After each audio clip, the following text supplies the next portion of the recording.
Bonjour à tous, bienvenue sur la chaîne, c'est Nicolas. Aujourd'hui, je vous présente le Kangoo van électrique, donc 100% électrique. Ça fait quelques années que Renault sait faire des électriques et là, le nouveau modèle donc, que je vous présente. Il existera deux versions, la version L1, donc comme celui-ci, ou la version L2. L1, je suppose que vous supposez, le L c'est pour la longueur, L1 c'est celui-ci, la version courte, et il existera la version L2. Le L2 on ne peut pas l'essayer encore puisqu'il n'existe pas, on a juste un prototype. Je vous refais une petite différence et je vous montre quelques images pendant cet essai. Comme d'habitude, je vais vous donner toutes les caractéristiques de la voiture, on va faire le tour, on va l'essayer sur tout type de route et faire un essai complet. Vous montrer un petit peu toutes les options qu'on a à l'intérieur, tout ce qu'il est possible de faire avec cette auto. Je vous parle également rapidement du Master parce qu'il y a le nouveau Master, donc le véhicule qui est plus gros, qui sort en électrique également. Donc, il existait déjà en électrique, mais là, pareil, nouvelle version. Le nouveau Master, il a une batterie de 52 kWh, donc 200 km d'autonomie à peu près annoncée. Il y en a 3 millions qui sont vendus déjà depuis 1980. Actuellement, il existe en 15 types différents et il est possible en 400 configurations environ avec les partenaires Renault qui peuvent vous le préparer. On peut avoir des nacelles, on peut avoir des remorques, on peut avoir des plateaux, on peut avoir des bennes. On peut vraiment avoir beaucoup de possibilités sur ce Master ou des camions frigorifiques. On en voit quand même vraiment pas mal, on n'y fait pas forcément attention, mais c'est un modèle qui est très répandu. Il aura une charge en 22 kW et il pourra transporter jusqu'à 1,9 tonnes ou 24 mètres cubes à l'intérieur. Ce qui est bien avec ce Kangoo, c'est que c'est du Made in France, c'est fabriqué à Maubeuge comme le Kangoo VP qu'on avait fait sur la chaîne.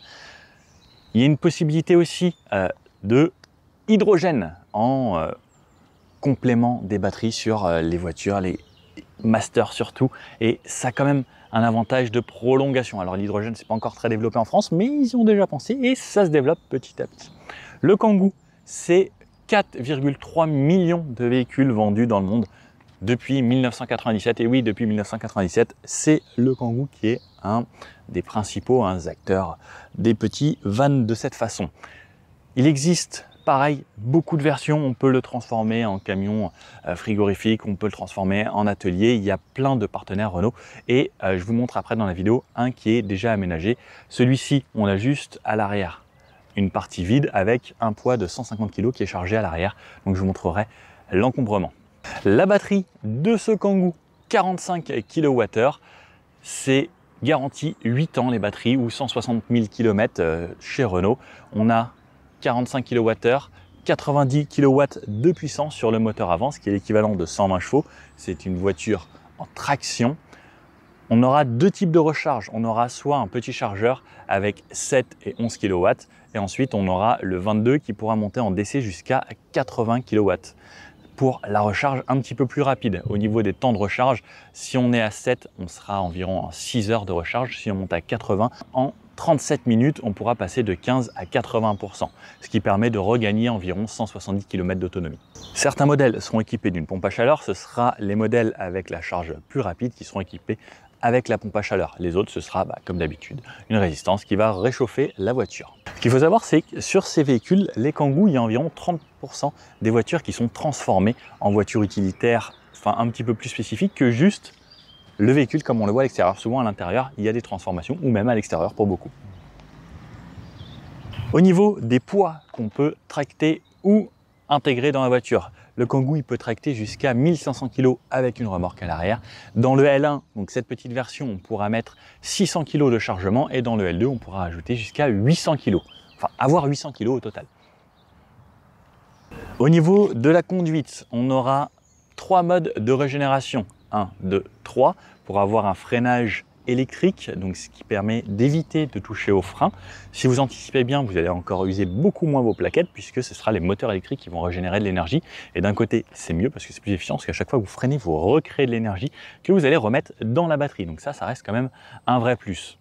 Ensuite, on aura un mode éco et un mode standard. Le mode standard, donc c'est les 120 chevaux, toute la puissance disponible. Et le mode éco, ça va brider le moteur à 52 kW et sera un mode limité à 110 km/h.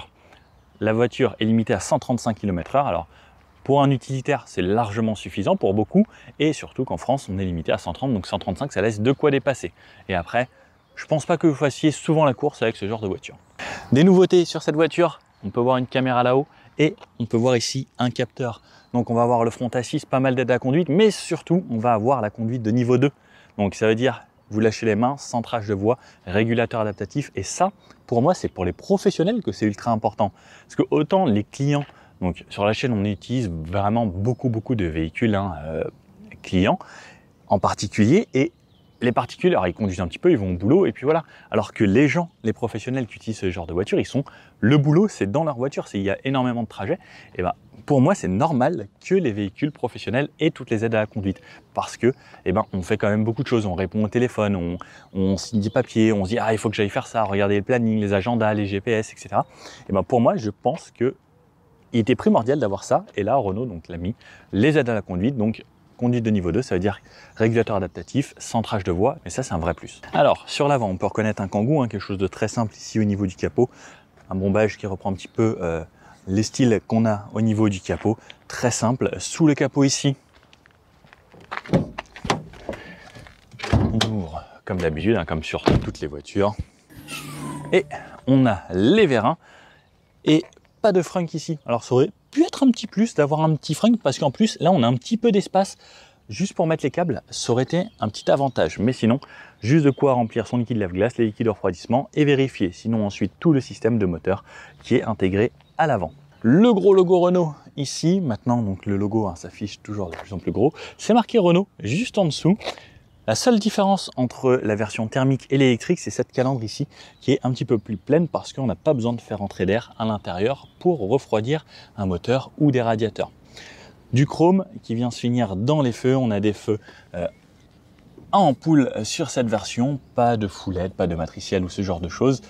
On a des parties full plastique ici, alors beaucoup mieux d'avoir des parties plastiques sur ce genre de voiture parce qu'on est souvent dans la rue garé plutôt que de la peinture, ce serait pas forcément utile. Pareil, donc ça c'est du plastique teinté dans la masse comme ils savent très bien faire dans le groupe. Et les capteurs ici, on n'a pas de caméra 360, mais vous allez voir, on a deux caméras à l'arrière, deux caméras différentes, assez spéciales. Une hauteur ici, une garde au sol assez importante qui permet de passer quasiment partout, puisque mon utilitaire, c'est censé passer un petit peu partout sur les chemins, sur les chantiers et autres. Comme je vous disais, ce capteur ici pour les aides à la conduite et la caméra là-haut qui vient l'aider. L'antenne pour la radio est située juste à l'avant ici. Ici, on trouvera quand même des entrées d'air qui vont jouer pour l'aérodynamique, voiture électrique qui se veut quand même un minimum efficient. Donc l'air passe ici et ressort dans les arches de roue comme on peut trouver sur beaucoup de véhicules maintenant. Au niveau des dimensions de ce véhicule, je ne vous l'ai pas dit avant, 4,49 m de long pour cette version L1, 4,96 m pour la version L2. Quand on les compare côte à côte, on voit quand même vraiment la différence. Ensuite, au niveau de la hauteur, on est sur 1,86 m et au niveau de la largeur, on est sur 1,86 m également, sans les rétroviseurs. Une porte ici qui coulisse et une porte à l'avant. Alors surtout, est-ce que vous connaissez le système de chez Renault? Je vous montre le reste pour le moment. Donc la version full tall, des petits protections en plastique ici sur le côté. Ensuite, tout est peint. On a des jantes en tôle également. Gros avantage sur cette voiture, c'est l'ouverture à quasiment 90 degrés. Il me semble que c'est 85. Ils disent 90, c'est pas un vrai 90 pile poil, mais l'ouverture est énorme. Pour l'accessibilité, c'est pareil, on avait déjà parlé sur la version particulier. Pour les personnes en situation de handicap et autres, c'est quand même vraiment top. Pour un professionnel, enfin même je peux rentrer, je suis en tenue, en bleu, etc. C'est pas souvent pratique de manœuvrer avec. Ben là, je peux rentrer vraiment très facilement et m'installer. J'ai de l'espace, c'est juste énorme. Ils ont inauguré quelque chose qu'ils ont appelé Sésame ouvre-toi. Alors déjà rien que le nom, j'avoue que je suis fan, mais c'est ça la folie ici, c'est que là, alors là on a cette grille qu'on pourrait enlever, mais l'espace est juste énorme. Alors, regardez, je vous montre avec un véhicule qui était déjà équipé avec une boîte à outils et autres, c'est juste impressionnant. Donc là, on est sur cette version avec la Sésame Ouvre 3 et votre prénom? Yannick. Yannick va nous montrer comment on peut manipuler tout ça et assez facilement. Donc on a un siège à l'avant, la porte Sésame Ouvre-toi, donc pas de pilier ici. Comme vous voyez, un siège avec une grille. Et le gros avantage, c'est qu'on peut tout replier. L'appui-tête vient se loger ici sous le siège. Alors effectivement, ça a l'air assez rapide et assez pratique. Et parfait. Donc ça, par exemple, c'est une des utilisations possibles où on peut avoir toute sa boîte à outils sur le côté et accessible. Et comme on peut le voir, on a quand même une très large ouverture ici. Et ça nous permet encore de rajouter à l'arrière pas mal de matériel. Donc on l'a de cette façon et on a quoi de loger une palette à cet endroit-là. Ou sinon, on va rajouter beaucoup d'équipements comme on peut le voir. Donc, gros avantage, pas de montant ici. C'est juste exceptionnel, ça amène énormément de place. Là, on a la grille et autres. Mais par exemple, là, pouvoir sortir son armoire ici, c'est quand même assez extra. Donc là, aujourd'hui, on a un véhicule qui est chargé avec 150 kg, une grosse boîte avec une palette Europe. Donc ce qui nous permet de voir un petit peu ce qu'on peut mettre dans le coffre de cette voiture. Comme on peut le voir, on a les fixations avec les sangles ici aux quatre coins, donc qui nous permet de fixer cette palette ou peu importe le chargement. Au niveau des jantes, on est en 16 pouces avec des pneus en 205 et 60 de haut, donc ce qui normalement devrait permettre d'avoir un véhicule assez confortable. Sur l'arrière, on reprend un feu LED ici, juste pour le feu de nuit. Ensuite, le reste, ça reste des ampoules, comme sur le côté particulier. Et là, à l'arrière, on a une caméra ici, une caméra qui remplace le rétroviseur à l'intérieur. Donc ça, je vous montre juste après. Cette caméra, elle voit un petit peu plus loin et on a la caméra de recul qui est cachée juste ici. Donc ça, c'est pour vos manœuvres, juste sur l'arrière. Mais cette caméra est bien pratique lorsque vous allez conduire. Arrière, donc full tall également sur cette version. Le e-tech électrique, donc on a le petit badge ici pour montrer que c'est électrique. Ça, c'est juste un sticker. Si vous voulez l'enlever, vous pouvez sans problème. Logo Renault, Kangoo là-bas. Ici, donc le marchepied pour vous aider, des radars de stationnement également, des réflecteurs ici, quelque chose de très simple. Le troisième feu stop et la caméra de recul ici. On a une poignée donc en tirant de cette façon. On peut ouvrir la deuxième porte. Et également, donc comme vous pouvez le voir, là on a une palette qui est rentrée sans souci sur la longueur, 150 kg de chargement. J'essaye de vous en trouver un où il n'y a rien à l'intérieur pour vous montrer à quoi ressemble l'intérieur avec le contenu. Je vous montre également ce qu'il y a dans le L2. Le L2 est encore un petit peu plus spacieux, on rajoute environ 45 cm de long. Ici donc, comme je vous disais, on peut mettre jusqu'à 600 kg et ce sera 800 kg dans la version L2. On pourra ajouter un attelage qui pourra tirer 1500 kg également. Au niveau de l'autonomie, ce sera environ 300 km. Après, ce qu'il faut savoir, c'est que plus vous chargez et plus vous tractez, plus l'autonomie diminuera. Sinon, en volume, ça représente dans celui-ci 3,3 m3 ou 4,9 dans la version L2. Ce qui fait quand même une assez grande différence au final. Allez, c'est parti, je vous emmène à l'intérieur découvrir à quoi ça va ressembler là où vous allez piloter. Donc, à l'intérieur ici, une porte avec une très grande vitre. Pareil, celle-ci ici est très large. On a du plastique sur toute la portière, même ici. Alors ça, c'est juste un petit peu plus joli. Mais sinon, full plastique ici pour cet intérieur, qui va subir normalement vos coups un petit peu partout. Les rétros électriques, les vitres électriques à cet endroit-là. On a leur abattage auto également. Alors, hop, qui se referme. Alors ça, c'est quand même très sympa. Ensuite, en intérieur, ne vous attendez pas à du grand luxe, mais on a quand même quelque chose d'assez sympa au premier abord. Je vais démarrer la voiture, ce qui fait 28 degrés actuellement. Et voilà, elle est démarrée. Donc là, j'ai mis la clim, je vais mettre 20 degrés, ce sera parfait avec ici, je vais me faire aérer un petit peu partout. Est-ce qu'on peut le partout? Ouais, bon, ça ira bien. Alors, le volant ressemble à ça. Volant de chez Renault, comme on connaît, avec les mêmes commandes sur le côté et à cet endroit-là. Sur le côté gauche, on a le régulateur ici. Donc, réinitialiser 7 pour régler la vitesse. On a soit limiteur, soit régulateur. on peut annuler ici. Sur la droite, on va voir les commandes qui vont permettre de jouer avec le petit écran là-bas, faire défiler les menus ici et aller à cet endroit-là. Donc là, la voiture est réglée en anglais parce que c'est des essais internationaux. Mais en gros, vous avez les consommations, le trip de la journée, l'heure, les réglages de la voiture et on peut avoir un affichage en digital de la vitesse. Sur la gauche, ici, vous allez avoir combien vous allez utiliser en puissance. Donc ça, en gros, c'est comme un comptoir mais électrique. Le charge, c'est quand vous allez freiner. Ça va aller dans la partie recharge et off, c'est quand la voiture est éteinte. Là, j'ai le niveau de batterie actuellement qui est quasiment à 100%. Ça m'indique à 100% 264 km avec les conditions actuelles. Ce qu'il faut savoir, c'est que normalement, si on enlève la clim, si je l'éteins, alors est-ce qu'il va le mettre de suite? Non, il ne prend pas en compte tout de suite. Et à droite, le compteur en km/h et pareil avec la puissance ici en kilowatts de ce qu'on va avoir.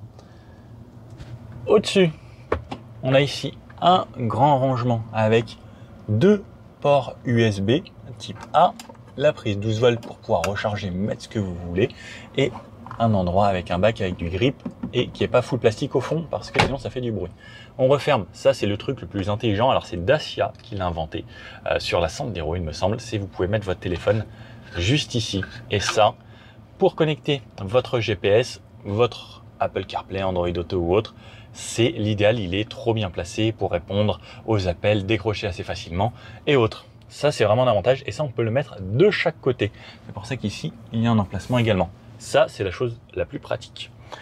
Ensuite, donc, on a parlé de ça. Derrière, on a les feux ici, bien sûr, avec un mode feu automatique. Maintenant, ça se fait sur toutes les voitures, même ici. Sur la droite, on aura les rétroviseurs. Et ici, toujours chez Renault, je pense que ça ne changera jamais, ce petit pour les commandes du son, donc changer de musique, les sources, les modes et le volume. Sur la gauche, ici, on va voir la luminosité du combiné d'instrumentation, plus ou moins fort. La hauteur des feux, désactiver le SP si vous êtes dans la boue, dans le sable ou autre. Et ici un petit peu plus bas, de quoi déverrouiller la prise pour aller recharger. Un petit bac de rangement ici bien pratique.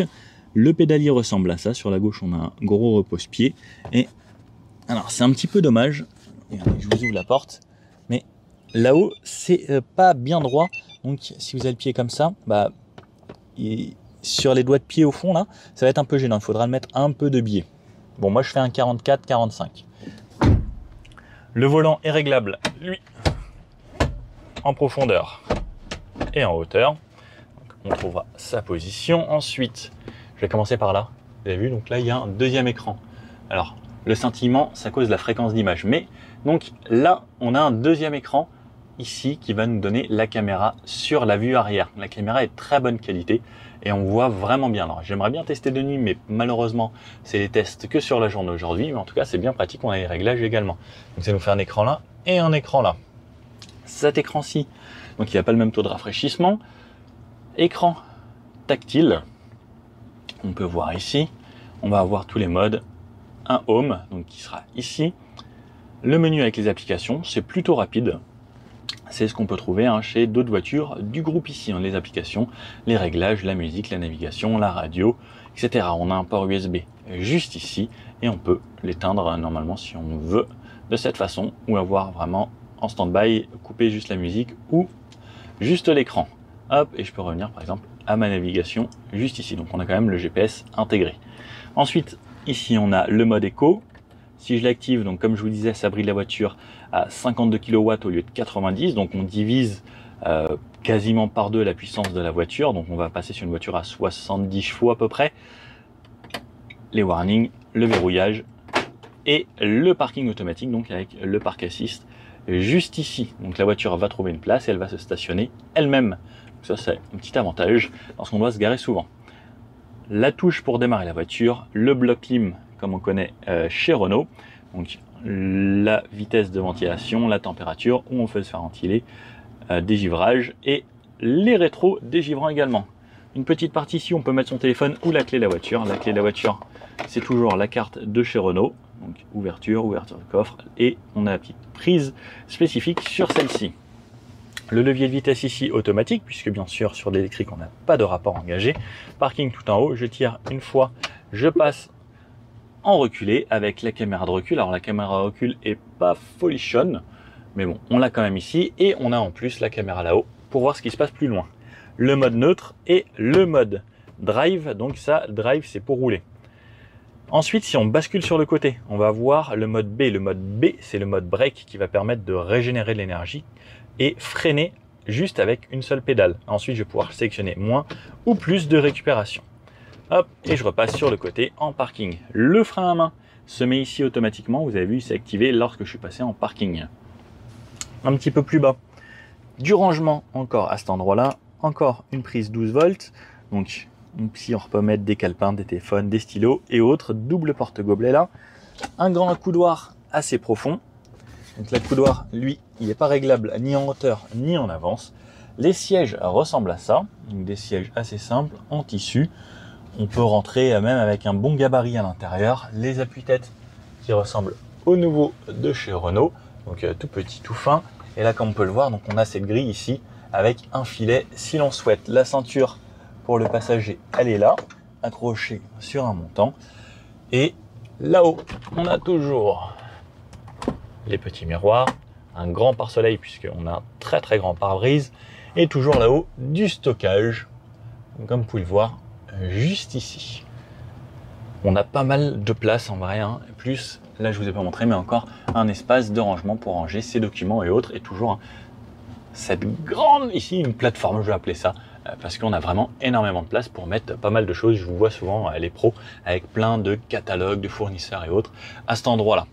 Autre petite chose très sympa, c'est la boîte à gants qui est inaugurée comme ça, donc qui coulisse, qui est un tiroir où on peut ranger, voilà, à peu près la profondeur. Donc on peut remettre encore quelques petites choses ici. On a de quoi mettre des bouteilles ici sur les côtés. Ici également, normalement une bouteille 1,5 litre, ça passera. Alors peut-être pas toutes les marques.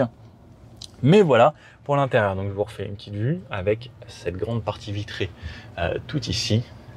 Voilà à quoi ça ressemble. Là-haut, le bouton SOS qui est maintenant obligatoire sur la voiture et les lumières de plafonnier. Bon allez, c'est parti, on va l'essayer ce nouveau Kangoo et voir ce que ça donne sur la route. Allez, c'est parti pour l'essai de ce Kangoo. La ceinture ici tombe bien, la boucle ici, démarrer. Et voilà, le petit tip, c'est pour dire que c'est démarré. La clim, je vais même mettre 19 parce que je vous avoue, il fait chaud. Ça, je vais mettre sur moi directement. Hop, là et là. Je me règle mes aérateurs. Là, j'ai de quoi mettre mon téléphone et autres. Et on est quand même vraiment pas mal. Donc, siège réglable en avance, en hauteur. Hop, c'est tout. Et en inclinaison. Là, hop, je suis pas mal. Mon volant, comme je disais, réglable hauteur, profondeur. Et drive, je vais commencer en D et ensuite on va mettre le mode B pour voir les différents types de régénération. Alors, l'avantage de l'électrique. Et vous avez entendu, les portes se sont verrouillées dès qu'on a commencé à rouler. L'avantage de l'électrique, c'est qu'il n'y a pas besoin de faire chauffer le moteur le matin. On n'a pas ce bruit de diesel, on est dans un confort qui est quand même un petit peu supérieur. Sur un Dodan, c'est pas inconfortable. Le clignotant, c'est le même que tous les bruits Renault. Et ensuite, ça roule de manière assez facile. Donc là, je suis en mode normal. On utilisera le mode éco juste après. Alors, lorsqu'on est dans un utilitaire, il ne faut pas s'attendre au confort et à l'insonorisation d'une voiture particulière. Je pense que vous avez l'habitude si vous êtes professionnel. Au niveau du maintien dans les sièges, alors si je tourne assez rapidement, alors malheureusement il n'y a quasiment pas de maintien ici. J'aurais bien aimé peut-être un poil plus de maintien, ça aurait été top pour me sentir bien dans la voiture et ne pas trop bouger. Après, n'hésitez pas à me dire, est-ce que vous préférez quelque chose qui est quand même assez large de cette façon ou quelque chose qui maintient un petit peu mieux. Hop, stop. Et l'avantage, c'est que quand on est à l'arrêt, il n'y a pas de bruit du tout. Ça, c'est quand même confortable parce qu'on est, en tant que professionnel, souvent dans les bouchons, on fait beaucoup de routes. Et je vous avoue que ça reste quand même un assez gros avantage. Quand je roule à 50 km/h, il y a une mouche qui m'embête dans l'habitacle. 50 km/h. C'est plutôt calme.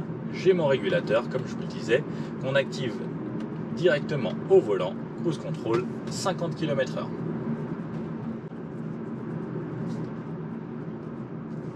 Je vais essayer de faire sortir cette mouche. Même si j'ouvre la fenêtre, donc vous voyez, j'ai des fenêtres qui sont juste gigantesques. C'est agréable, le pare-brise est énorme.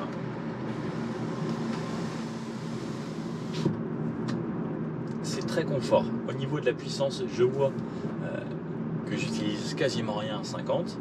L'autonomie va être prolongée, plus vous faites de ville, plus ça va être prolongé, ou des petites routes comme ça à 50, 70, ça va quasiment pas consommer d'énergie. Ce qui consomme le plus, c'est sur autoroute ou lorsque vous accélérez fort ou vous faites des grosses accélérations. Après, sur ce genre de petites routes, c'est vraiment parfait et la voiture peut rouler. Vous ferez peut-être même plus que les 300 km si vous faites ce genre de petites routes. Allez, si on se met à 70, l'accélération, c'est pas mal. Attendez, on va se faire de 0 à 100. On a l'habitude sur la chaîne. Allez, c'est parti. Ça pousse pas mal, 120 chevaux. On a 150 kg de chargement dans le coffre.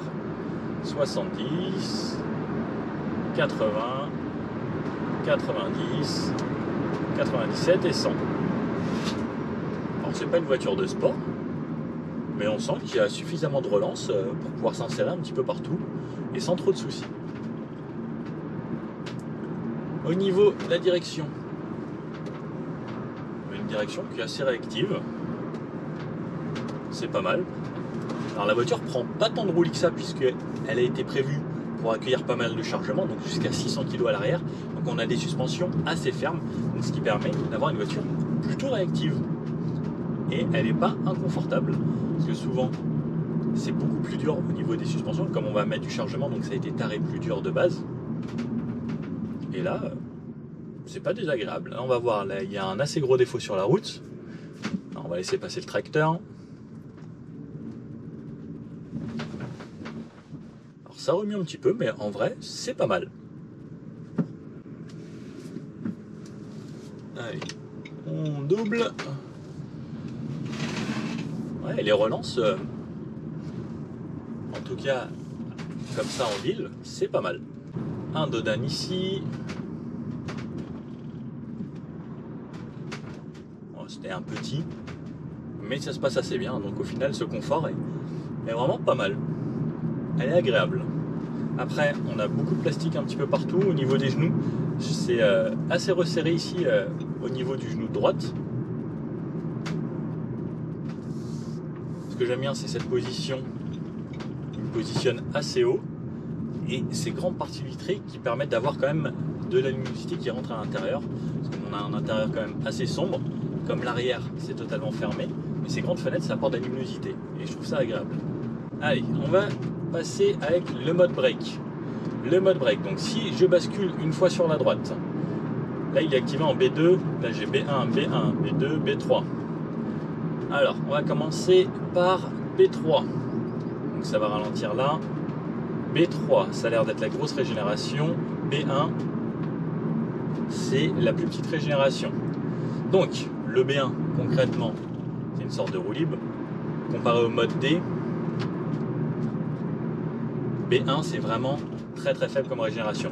B3, je pense que le B2 ne sera pas forcément utile. B3, on a un vrai freinage électrique comme un vrai mode B. Donc là, j'ai pas touché la pédale de frein. Je suis venu jusqu'à là, quasiment m'arrêter. Ensuite, en accélération, c'est la même chose que le mode D. Le mode B, ça va juste permettre de régénérer de l'énergie lorsque vous allez relâcher la pédale d'accélérateur. Allez, ici, on s'insère tranquillement. Alors, c'est quoi comme vitesse ici?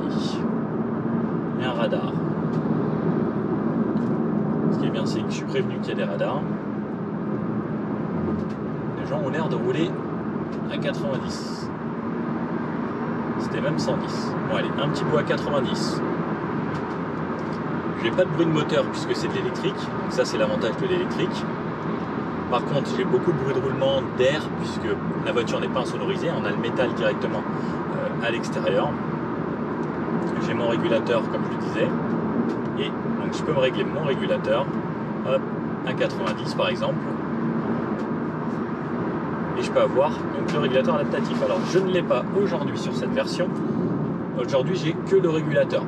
Sinon il existe le adaptatif, donc avec la caméra ici, plus les capteurs avec la conduite de niveau 2. Malheureusement, là je n'ai pas l'option aujourd'hui. Mode B, donc là je suis en mode 3, comme je vous disais, c'est pour moi le mode qui est le plus intéressant. Donc là par exemple j'arrive à un point, regardez mon pied gauche, hein, pas du tout toucher au frein, juste je ne touche plus à rien, j'ai pas de régulateur, ça ralentit, tout ça grâce au mode B. L'avantage de ça, si vous achetez le véhicule, c'est que vous n'allez pas user les plaquettes, puisque c'est juste le moteur électrique qui va freiner et régénérer. Donc vous ne touchez pas du tout au frein. Les freins, vous allez y toucher seulement sur la phase de freinage terminale, lorsque vous allez par exemple arriver à un stop ou à un feu, il va falloir s'arrêter sur les 10-15 derniers km/h. Le but c'est d'anticiper le maximum, et pareil, lorsque vous allez anticiper le maximum, vous allez à chaque fois faire ça, recharger de l'énergie. En même temps, ça veut dire que vous allez anticiper, donc vous allez arrêter d'accélérer plus tôt. Donc vous allez rouler plus loin sans accélérer et donc sans consommer d'énergie. C'est comme ça en fait qu'il faut le voir. L'électrique, vous allez pouvoir prolonger. Après il y a deux versions de recharge comme je disais, soit le 22, soit le 80. Donc sur cette version on peut recharger jusqu'à 80 kW si vous avez la borne qui va bien en rapide, en DC. Sinon, si vous rechargez à domicile, vous pouvez brancher sur une prise simple, mais là ça met des heures et des heures. Si vous rechargez sur une petite wallbox, une 7, on est environ 6 heures. Si vous rechargez sur du 11, on passe en 3-4 heures. Alors, j'avoue que ça, la caméra ici, je trouve ça vraiment très très bien. Parce que là par exemple, je vois la voiture qu'il y a derrière moi, mais légèrement, puisque j'ai quand même une assez grosse partie arrière. Et la qualité est bien. Franchement, là, le X3 qu'il y a derrière, je le vois super bien. Et ça, c'est vraiment un avantage en vrai. Parce que souvent, souvent c'est tout le temps, on voit rien dans ces véhicules ici. Et la qualité est bien. Franchement, c'est pratique. C'est pas que gadget au final. Bon, on sait que vous, les professionnels, vous êtes des hommes et des femmes très solides. C'est très plastique quoi. Au niveau des accoudoirs, comme on va passer très longtemps dans la voiture, un petit effort là-dessus, parce que regardez, je ne sais pas si vous voyez bien, mais plastique, et je vous avoue que c'est quand même assez dur. Et là pourtant ça fait pas très longtemps que j'ai pris la route. Là, des petits accoudoirs, ça aurait été bien, au moins en petite mousse ou en tissu, pour avoir un peu plus de confort. Petite chose à améliorer pour moi. Après que le reste soit tout en plastique, moi ça me dérange pas. Parce qu'on va acheter des choses, des calendriers, des contrats, des agendas. Le plus important c'est d'avoir du rangement, mais un petit peu de confort supplémentaire, ça aurait pas été un luxe. Bon allez, hop, là j'ouvre ma fenêtre. Alors je me prends un péage. Ils n'ont pas mis de télépéage dans cet essai. C'est pour moi, c'est cadeau. 2 €. 3 minutes après avoir été bloqué parce que j'essayais de payer avec mon téléphone. Je faisais jamais ça avant, mais j'ai un téléphone qui fait ça maintenant. Ah, un Kangoo Pro avec, comment on appelle ça derrière, le truc qui se lève derrière pour pouvoir mettre des escabeaux et autres. Ah, j'ai oublié. Ah non, pas les bouchons. Pourquoi j'ai pris l'autoroute pour prendre des bouchons? Alors, là, comme je disais, pour s'insérer, ça le fait très bien. J'ai un trou de mémoire sur... je sais pas pourquoi, la girafe ou le girafon, un truc comme ça me dit quelque chose. Vous avez le nom? Et je crois que c'est Renault qui l'avait inventé sur la 4L, ça. Je crois que j'ai fait la pire erreur de ma vie. Il y a un bouchon de 47 minutes sur l'endroit que je voulais faire. Là, j'ai 30 km à faire, j'ai 1h30. J'aurais dû mettre Waze bien avant et pas juste suivre bêtement comme ça, puisque là il me donne un itinéraire, mais pourquoi j'ai fait ça? Bon, par contre, c'est dans ces moments-là que vous pouvez profiter de l'électrique. Pas de vitesse à passer, donc ça reste quand même un assez gros avantage. Le fait que ce soit calme et silencieux, pas de vibration dans l'habitacle. Au niveau de l'insonorisation, bon, comme je vous disais, c'est pas forcément une voiture faite pour être grand luxe. Et dans tous les cas, comme vous n'avez pas d'insonorisation à l'arrière, ça va résonner un petit peu. Après, dans la voiture, ça reste un Kangoo, quoi. Mais, le fait que ce soit électrique, ça vibre pas, ça fait pas de bruit. Et c'est agréable à conduire. Surtout si vous avez pris l'option avec les aides à la conduite. Alors là, je les ai pas malheureusement. J'aurais bien aimé vous montrer. Ça aurait été vraiment un gros avantage. Bon, la qualité sonore de l'audio est pas mal. On a la radio DAB, donc qui est obligatoire maintenant depuis 2021. Et la qualité sonore est pas mal. Et là, je vais en profiter parce que j'ai beaucoup de trafic. Alléluia! C'est fini les bouchons, il n'y a plus personne devant. Allez, on accélère. Allez, là, j'arrive à 110 km/h. Régulateur 110. Bon, bah, ça roule bien, hein. Pareil comme les autres vitesses. Pas de bruit moteur. Légèrement du bruit de roulement, un petit peu de bruit de résonance de l'arrière, hein, ce qui est tout à fait normal. Mais ça reste correct. Hein. Après, c'est une voiture qui n'est pas forcément destinée à faire des longs trajets sur autoroute, mais qui peut quand même le faire. En tout cas, là, ça roule. Si je me mets à 130, hop, je double, ça réaccélère correctement. Là, j'arrive à 130. Hop. Un petit peu de bruit du vent, parce que bon, on a quand même un véhicule là, qui est quand même assez carré, assez gros. Mais franchement, ça reste correct. Je m'attendais à plus de bruit que ça. Et bah, c'est pas mal. Si je touche la pédale de freinage au régulateur, comme j'ai laissé le mode B récupère de l'énergie. Si je repasse en mode D, c'est plus une sorte de roue libre. Donc le mode D,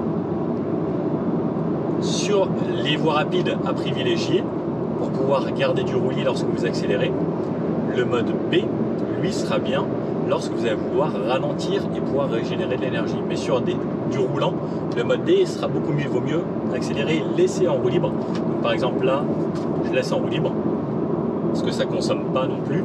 Et comme le plus important c'est de faire la plus longue distance possible, eh bien le mode D sera intéressant. Lorsque vous êtes en ville ou sur les petites routes, le mode B avec le mode 3, lui, sera plus intéressant. Par exemple là, si j'ai besoin de ralentir, j'ai juste besoin de relâcher la pédale d'accélérateur. Le mode B, vous pouvez l'utiliser quasiment tout le temps, sinon c'est vraiment très très pratique. Les consos qu'on a fait en moyenne sur ce trajet depuis le départ. Là pour le moment, j'en suis à 19,1 kWh. Ce qui est bien aussi, c'est que j'avais trouvé juste avant aussi une carte. Alors je crois que dans la navigation ça me disait la zone où je peux m'étendre avec le niveau de batterie restant. Donc là je pouvais aller quasiment jusqu'à Lille en étant un petit peu au nord de Paris. Donc c'est plutôt pas mal. Après ça vous dit si vous êtes en mode normal ou en mode éco. Pareil le mode éco, alors je vais appuyer sur le mode éco. Alors, le mode éco, je sens tout de suite que ça fait baisser la vitesse de la voiture. Et donc là si je suis en mode éco, j'accélère. Normalement en mode éco elle ne dépasse pas les 110 km/h. Donc là j'arrive à 110 et il y a une bride électronique. Et en vrai,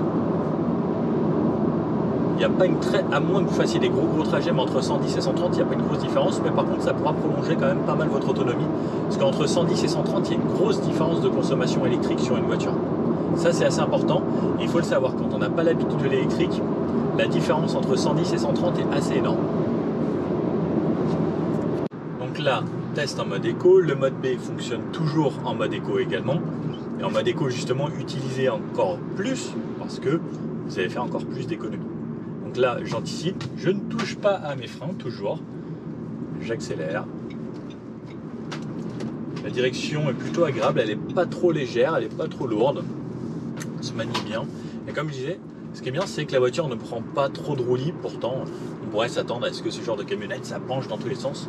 Mais non, ça c'est agréable. Par contre, le mode éco, il y a une sacrée différence avec le mode normal.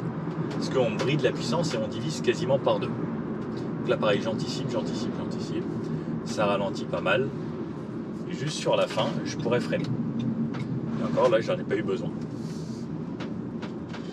Donc le mode B, moi je le privilégie vraiment hein, sur toutes les voitures hybrides rechargeables ou 100% électriques, c'est quand même un vrai plus. Et donc là en mode éco, sur les relances, je sens que c'est vraiment beaucoup plus éco. Allez, important aussi, c'est de faire du chemin. Et là on a de la chance, on a du chemin. Alors là je suis à 50 km/h sur du gravier. Je vois toute la fumée que je fais grâce à ma caméra. Puis ça roule pas mal, là il y a des gros trous. Hop. Ah, la suspension est pas mauvaise. franchement, c'est pas mal. Ça reste assez confort. Ouais, c'est pas mal. Allez, je repasse sur la route. Bon, je pense que je l'ai un petit peu sali. Un petit gravier comme ça, c'était parfait. Donc ça, c'est souvent ce qu'on peut trouver sur les chantiers ou à la campagne. Ça le fait sans problème. J'hésite même à le faire dans l'herbe, mais bon, ils vont peut-être pas trop aimer. Alors, sur les pavés, forcément, ça remue un petit peu. Alors, ça vibre, ça résonne un petit peu partout, mais c'est pas inconfortable. Ouais, dans les sièges, ils filtrent pas mal. C'est assez agréable. Bon, par contre, effectivement, c'est bruyant. On va essayer un stationnement. Par ici, juste pour le test. Marche arrière, je repasse côté D et ensuite marche arrière. Donc j'ai deux caméras, celle de là-haut et celle-ci. Celle de là-haut, bon, elle permet de voir loin, mais pas vraiment ce qui se passe à côté. Celle-ci, c'est vraiment la caméra de recul qui va être plus pratique. La voiture braque pas mal. Hop. Je crois que je m'y suis peut-être un petit peu mal pris. Quoique, pas trop mal. Drive sur une place assez étroite. Alors j'ai les capteurs avant et arrière. Hop. Et là, on est pas mal pour garer une petite place. Donc la caméra de recul, bien pratique. Celle qui est là-bas, en fait, elle voit vraiment très loin, donc elle sera pas utile. Par contre, dommage, celle-ci est de bonne qualité et celle de recul n'est pas forcément de bonne qualité. On aurait pu faire un effort, on se serait dit, bon allez les gars, on en met deux pareils, quoi. Un petit peu dommage. Et pour ressortir, ça va, ça braque plutôt bien. Allez. Bon alors, après cet essai, qu'est-ce qu'on peut en penser de ce Kangoo électrique? Bon, l'électrique, on n'aime pas, mais ça a quand même pas mal d'avantages. C'est plus confortable. Au niveau de la recharge, effectivement, c'est plus contraignant qu'une voiture diesel ou essence. Mais ce qu'il faut savoir, c'est que les villes commencent de plus en plus à brider. Donc, autant s'y faire un petit peu plus rapidement. Pour les professionnels, pareil, je pense dans quelques années, les grandes villes comme Paris ou autres, si vous n'avez pas de véhicule électrique, ce sera difficile d'y venir. L'avantage de ces voitures électriques, c'est qu'on a quand même encore des bonus. Donc, à partir de 33 000 € jusqu'à 36 000 € ce Kangoo, moins les aides que vous avez. Après, c'est pareil, les professionnels, à voir avec votre comptable, mais vous allez pouvoir avoir des choses que vous allez pouvoir déduire comme la batterie ou autre. Alors ça, c'est vraiment à vous de voir. C'est pareil au niveau des TVS. Il y a quand même quelques avantages sur les véhicules électriques. Et ensuite, au niveau de l'entretien de la recharge, c'est vrai que ça présente aussi quand même pas mal d'autres avantages. Après, si vous avez de quoi recharger, c'est le top. Si vous n'avez pas, c'est peut-être un petit peu plus compliqué parce qu'il faudra quand même prendre un petit peu plus de temps pour aller se brancher sur une borne lorsque c'est pas chez nous. Après, si vous avez des flottes ou autres, que vous avez des endroits où stationner les véhicules et les recharger, là, ça reste quand même un gros avantage. Niveau confort, ça reste un Kangoo professionnel. On aurait pu avoir 2-3 petites améliorations dans celui-ci, comme je disais, au moins les accoudoirs, ça aurait été un petit plus. Sinon, boîte auto, c'est bien. On a les caméras qui sont bien pratiques ici au niveau de l'écran. En gros, ça c'est un vrai avantage. Sinon, on a du rangement un petit peu partout, la boîte à gants en tirette, le support téléphone, plein de petits rangements un petit peu partout. Le volume à l'intérieur est plutôt spacieux. On a beaucoup d'aménagements possibles avec les filiales Renault. Donc voilà, ça reste un bon véhicule. Le Kangoo est assez connu, on en voit quand même partout, il y en a pas mal en flotte. Et au moins, ils savent ce qu'ils font, la batterie est connue, ils savent ce qu'il y a dans les moteurs, ils savent les utiliser et les exploiter. Donc voilà.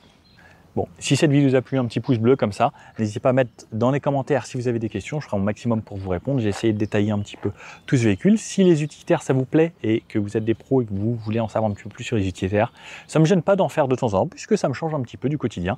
Donc n'hésitez pas à mettre dans les commentaires si ça vous a plu ou pas. Bon allez, je vous dis à la prochaine pour une prochaine vidéo. Ciao!